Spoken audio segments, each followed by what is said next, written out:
जब जब जुल्म करेगा सत्या के हथियारों से चप्पा चप्पा गूंज उठेगी ममता दीदी की नाड़ों से, अभिषेकता की नाड़ों से, ममता दीदी की नाड़ों से।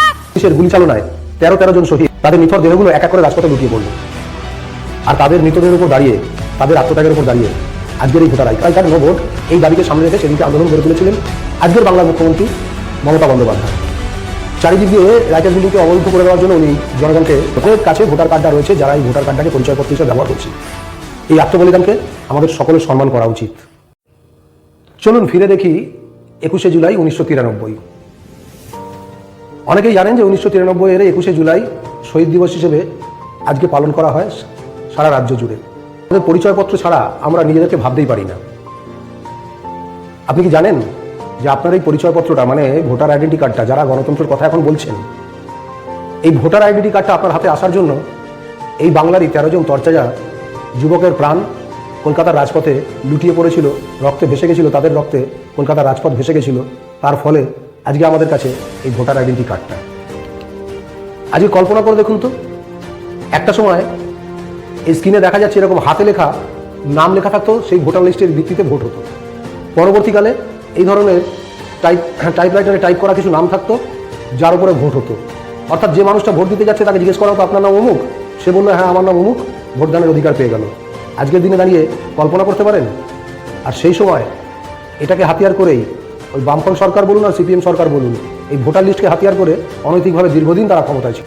আগেই বলেছি, ভোটার আই কার্ডের দাবিতে voter I card no vote এই দাবিকে সামনে রেখে সেদিনকে আন্দোলন গড়ে তুলেছিলেন আজকের বাংলার মুখ্যমন্ত্রী মমতা বন্দ্যোপাধ্যায়।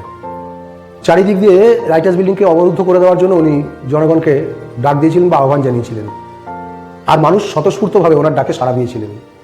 স্বতঃস্ফূর্তভাবে মানুষ ওনার ডাকে সাড়া দিয়ে এই আন্দোলনে সামিল হয়েছিলেন। আর সেই আন্দোলনে দিশাহারা হয়ে গিয়ে তখনকার বামফ্রন্ট সরকার, তাই যখন ভোটার আইডেন্টি কার্ডের দাবি উঠল, বামফ্রন্ট দিশাহারা হয়ে গেছিল। কারণ তাদের ক্ষমতায় টিকে থাকার আসল রহস্যের চাবিকাঠি তো ভোটার লিস্ট। সেই ভোটার লিস্টে যখন ছবির দাবি উঠলো যে ভোটার লিস্টের সঙ্গে ভোটারের মুখ মিলিয়ে দেখা হবে, তারা তেলে বেগুনে জ্বলে উঠে ওই গুলি চালানোর নির্দেশ দেয় সেই সময় মুখ্যমন্ত্রী, আজকে স্বর্গীয় জ্যোতি বসু। আজকে এই আন্দোলন করতে গিয়ে সাধারণ মানুষ, বাংলার প্রচুর সাধারণ মানুষ যেমন আহত হয়েছিলেন, 13 জন শহীদ হয়েছিলেন, আজকের ডেটেও আমাদের বাংলার মুখ্যমন্ত্রী তৃণমূল কংগ্রেসের জননেত্রী সেই শহীদ পরিবারগুলোকে ভোলেননি। এখনও তাদের সম্মান দেওয়ার জন্য প্রত্যেক বছর 21শে জুলাই এই শহীদ দিবস পালন হয়। নেত্রীও কিন্তু সেদিনকে গুরুতরভাবে আহত হয়েছিলেন। এমনকি তার প্রাণও চলে যেতে পারত। তার সঙ্গে যে সহযোগীরা ছিল তাদের থাকার কারণেই নেত্রী সেদিন কোনো মতে রক্ষা পেয়েছিলেন। আর জনশ্রুতি আছে, লোকের মুখে এটা শুনেছি যে আহত নেত্রীকে সেদিনকে যে সাদা অ্যাম্বাসাডারটা করে হাসপাতালে নিয়ে যাওয়া হয়েছিল এবং ওই অ্যাম্বাসাডারটা যিনি চালাচ্ছিলেন তিনি নেত্রীর দীর্ঘদিনের সংগ্রামী সাথী, আজকে লোকসভার অত্যন্ত উজ্জ্বল মুখ, শ্রীরামপুর লোকসভার সাংসদ মাননীয় কল্যাণ বন্দ্যোপাধ্যায়। ওই সাদা অ্যাম্বাসাডারটা লোকমুখে শোনা যে ওটা নাকি ওনারই ছিল। আর উনি গাড়িটি চালিয়ে আজকের যে নবীন প্রজন্ম, যারা যে রাজনৈতিক দলকে সমর্থন করুন, আদৌ কোনো রাজনৈতিক দলকে সমর্থন করুন বা না করুন, রাজনীতির প্রতি ইচ্ছা থাকুক বা অনীহা থাকুক, জেনে রাখুন যে 21শে জুলাই 1993 ওই 13 জনের আত্মবলিদানের ফলে কিন্তু আজকে আপনি গণতান্ত্রিক, আজকে আপনি প্রতিবাদের ভাষা যে আপনার মুখে রয়েছে সেটা সুদৃঢ় করেছিল তারা প্রাণ বিসর্জন দিয়ে। আজকের সেই ভোটার আইডেন্টি কার্ড যেটা আপনার পকেটে, যেটা আপনার পরিচয়ের অন্যতম একটা পরিচয়পত্র, সেটার দাবিতেই কিন্তু প্রাণ দিয়েছিলেন এই 13 জন শহীদ।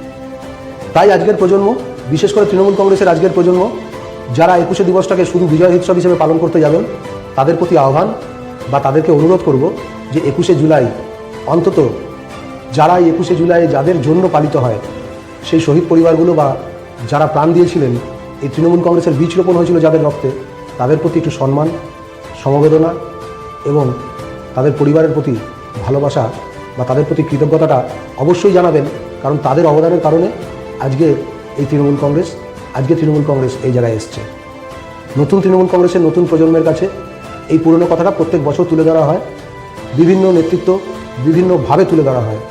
কিন্তু বাংলার একজন সাধারণ মানুষ, তৃণমূল কংগ্রেসের একজন সমর্থক এবং গণতন্ত্রকামী একজন মানুষ হিসেবে 21শে জুলাইটাকে আমার মনে হয় বাংলার যে কটা আমরা দিন পালন করি, যেভাবে মনীষীদের জন্মদিবস পালন করি, যেভাবে বাংলাদেশ সহ সারা পৃথিবীতে ভাষা দিবস পালন করা হয়, আজকে গণতন্ত্র দিবস হিসেবে এই 21শে গণতন্ত্র দিবস হিসেবে অন্তত বাংলায় এই 21শে জুলাই যদি পালন করা হয় সেটা কোনোভাবেই ছোট হবে না। কারণ 21শে জুলাই ওই 13 জনের আত্মবলিদান থেকেই কিন্তু আজকের এই ভোটার আই কার্ডের সূত্রপাত।